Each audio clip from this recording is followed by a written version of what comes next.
Rally de Monte Carlo, etapa inaugural do Campeonato do Mundo, com o seu brilho ofuscado pela realização simultânea do país Dakar e este ano também com uma lista de inscritos de fraca qualidade.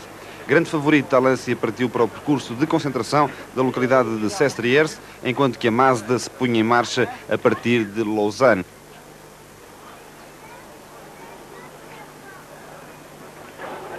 De Monte Carlo saíram, entre outros, o Renault 11 Turbo de Alain Oreille.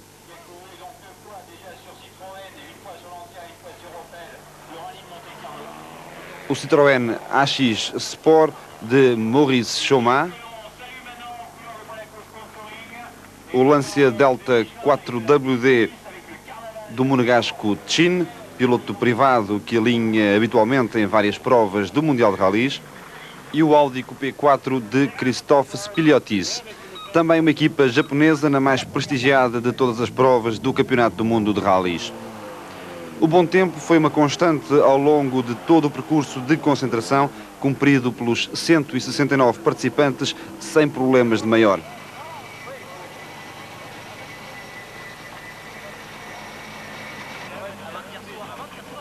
Este é o francês Ballet, que alinhava ao volante de um Peugeot 205 GTI.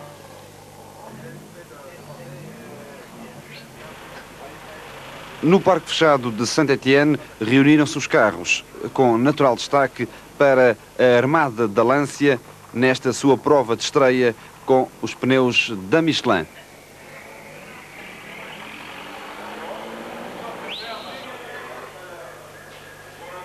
Em primeiro plano, o carro de Massimo Biasion. Apesar da lista de participantes não deixar antever uma prova de grande qualidade competitiva, a verdade é que o público afluiu em grande número aos troços da etapa de classificação que levaria os concorrentes até Aubenas, depois de disputadas 5 provas de classificação. Estamos já a ver imagens do segundo troço, Saint-Bonnet-le-Froid, com 25 km e 800 metros. Massimo Biasion, vencedor de Monte Carlo do ano passado e vice-campeão do Mundial de Rallys, é o primeiro piloto na estrada. Depois vem Timo Salonen, campeão do mundo em 85, ao volante de um Mazda, uma forte travagem e o carro algo desequilibrado, mas perfeitamente dominado pelo piloto finlandês. Segundo o Lancia Delta oficial, este tripulado por Bruno Sabi, piloto francês que participa no Rally de Monte Carlo pela 14ª vez. Outro Mazda é o de Hannu Mikkola, o veterano piloto finlandês, na sua prova de estreia com a marca japonesa. A equipa oficial da Lancia era completada pelo francês Yves Loubet, piloto natural da Córcega, muito jovem e promissor. Mais novo ainda é o italiano Alessandro Fiorio, filho do diretor desportivo da Lancia, campeão do mundo do Grupo N no ano passado e este ano a representar as cores do Jolly Club com um Delta de Grupo A. O sueco Ingvar Carlsson fechava o reduzido lote de pilotos de fábrica ao volante de um dos Mazda 323, já equipados com caixas de 6 velocidades. François Choche, agora na imagem, um dos candidatos à vitória no Grupo N. O carro é um BMW 325 de 4 rodas motrizes na sua prova de estreia. À partida para o troço vê-se agora o francês Alain Oreille, dentro do seu Renault 11 Turbo.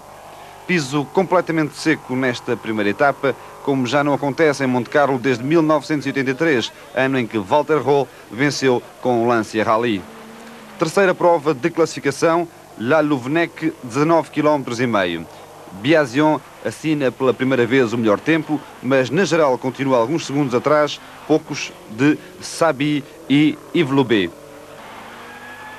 Salonen não conseguia disfarçar a menor competitividade do Mazda 323, perdendo terreno para os pilotos da Lancia. Bruno Sabi, o líder da prova, natural de Grenoble, conhece, como muito poucos, os troços do Rally de Monte Carlo.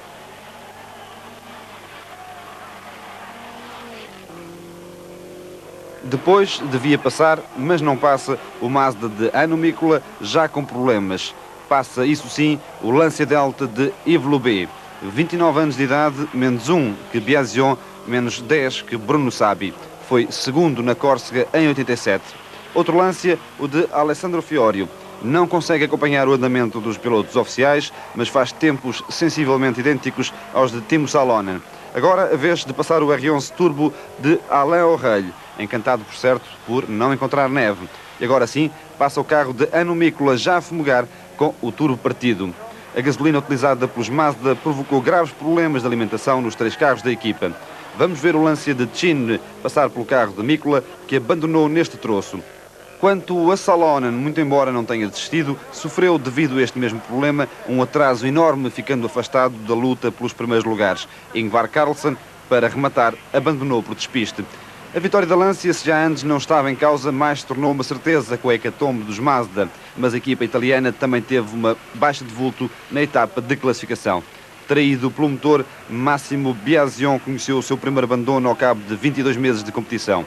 Vemo-lo a ser reconfortado por César Fiorio, que o elegeu como candidato número 1 ao título mundial, ao atribuir-lhe o programa de provas mais repleto entre os pilotos da Lancia. O lote de favoritos à vitória no Rally de Monte-Carlo ficou assim reduzido a Yves Loubet e Bruno Sabi, estando este no comando à partida para o percurso comum, com uma vantagem de 56 segundos.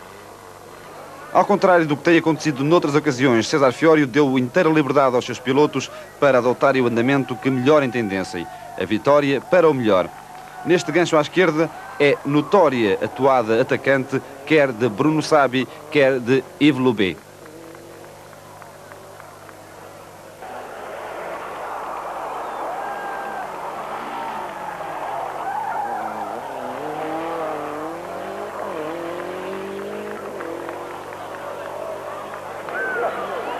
O italiano Alessandro Fiorio, terceiro classificado, passa também aqui muito bem, a procurar defender-se dos ataques de Alain Oreille, quarto classificado.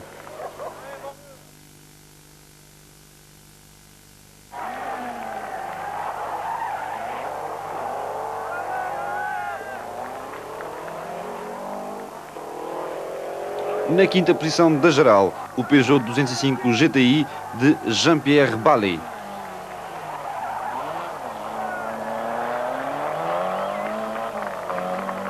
Vamos agora para outra prova de classificação, uma zona muito sinuosa com a neve a fazer a sua aparição, mas apenas nas bermas.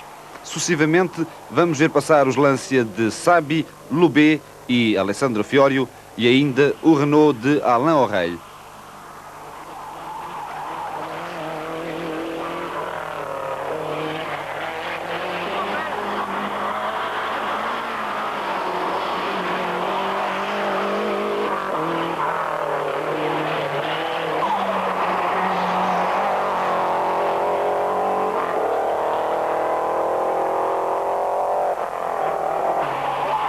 Este é o Lancia Delta de Grupo N de Bertrand Balaz, líder do grupamento, com, nesta altura da prova, cerca de 4 minutos de avanço sobre o BMW 325 de François Choche. Ainda no mesmo local, o Peugeot 205 GTI de Ballet e agora a volante feminina melhor classificada, Pascal Neret. No troço de Saint-Nazaire-le-Désert, a última curva esteve quase a ser fatal às aspirações de Bruno Sabi. O piso muito escorregadio, cheio de gravilha, quase levou o líder da prova a um despiste que seria altamente comprometedor. No mesmo local, Loubet passa também bastante depressa, mas sem apanhar semelhante susto.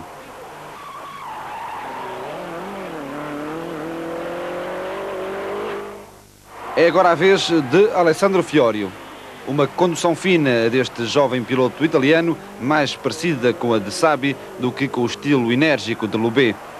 Segue-se o Renault 11 Turbo de Alain Oreille e toma atenção no que se vai passar.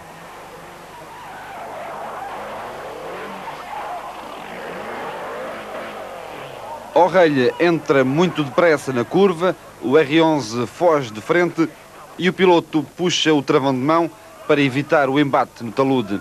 Descontrolado, o carro sai da estrada para o barranco.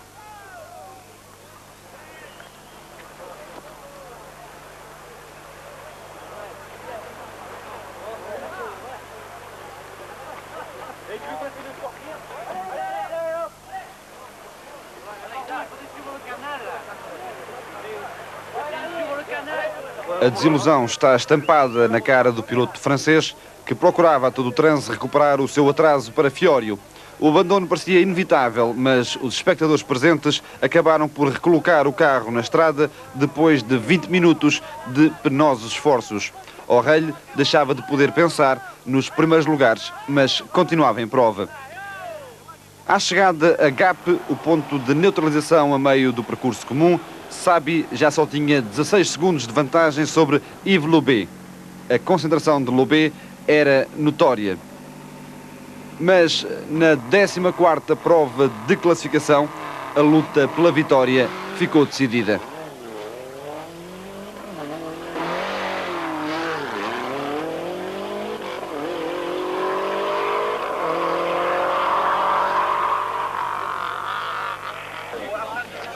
As comunicações entre os comissários dos controlos horários fizeram chegar as primeiras informações.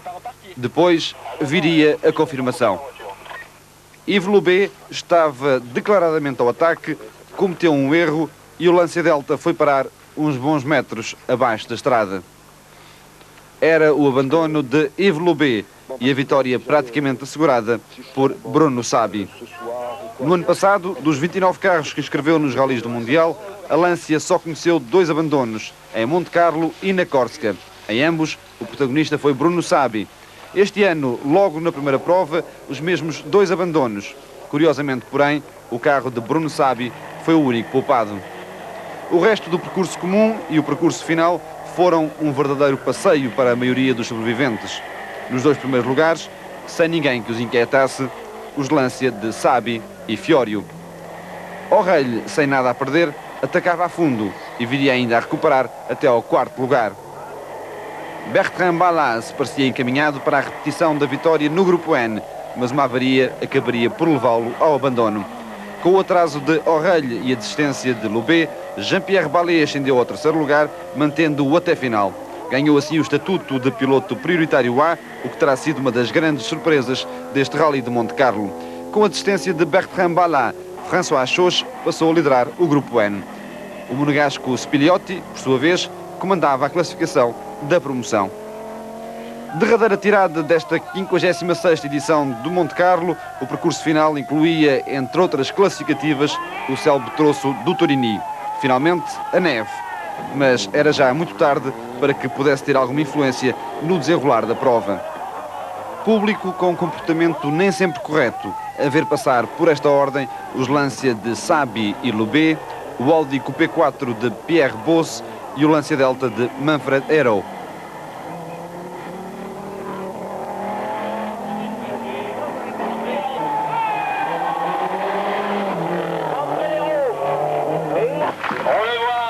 À chegada a Monte Carlo, a apoteose para Bruno Saby e Jean-François Fauchille, o seu navegador. Saby conseguia a sua 2ª vitória em provas do Mundial de Rallys. A primeira foi na Córsega em 86.